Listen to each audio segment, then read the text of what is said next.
Update lang tayo mga be. Pinipilit daw isakay si Pangulong Duterte sa eroplano. Hindi natin alam kung saan dadalhin.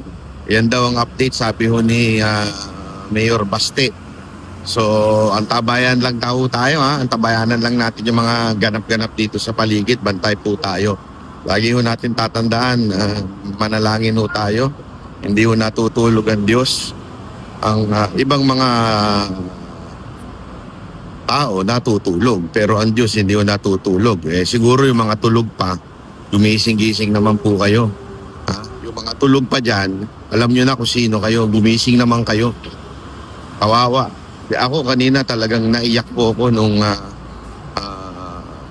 napanood ko po yung inaaresto si Pangulong Duterte. Alam nyo po ba, kaibigan, hindi po biro. Hindi po biro yung nangyayarin to. Sang ina, yan lang ang presidenteng nagbigay sa atin ng magandang buhay. Yan lang ang presidenteng nag-ayos ng bansa natin. Yan lang yung presidente na na talagang masasabi mong inisip ang bayan kaysa ang sarili, tapos gaganituin nyo. Mga putang ina ninyo talaga. Mga putang ina ninyo. Nandito pa rin po ako sa Hong Kong. Kung ano-ano ginagawa ninyo dito, kalat na kalat po na sinasabi nyo, bayaran po yung mga taga Hong Kong na nagpunta doon sa rally. Mga gunggong ba kayo? Mga putang ina nyo, wala pa sa kalahati yun.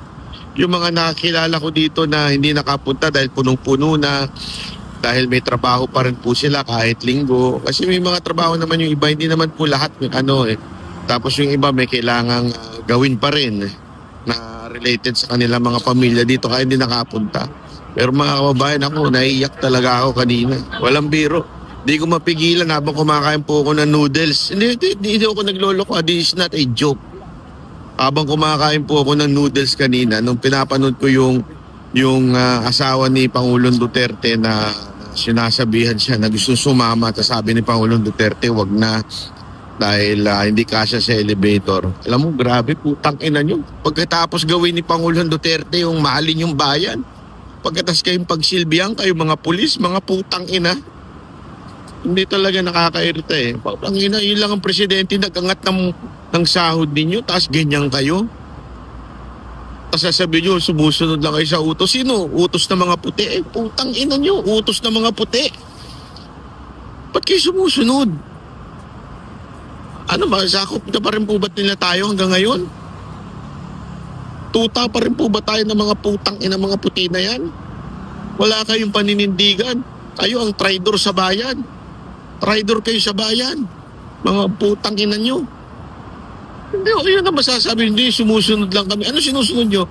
Meron na bang korting nag-issue ng warrant sa atin? Meron bang korte sa Pilipinas na inisyuhan ng warrant si Pangulong Duterte? Hindi. Yung putang inang ICC na yan na wala namang kinalaman sa bayan natin, walang jurisdiction. Tapos gaganyan ninyo.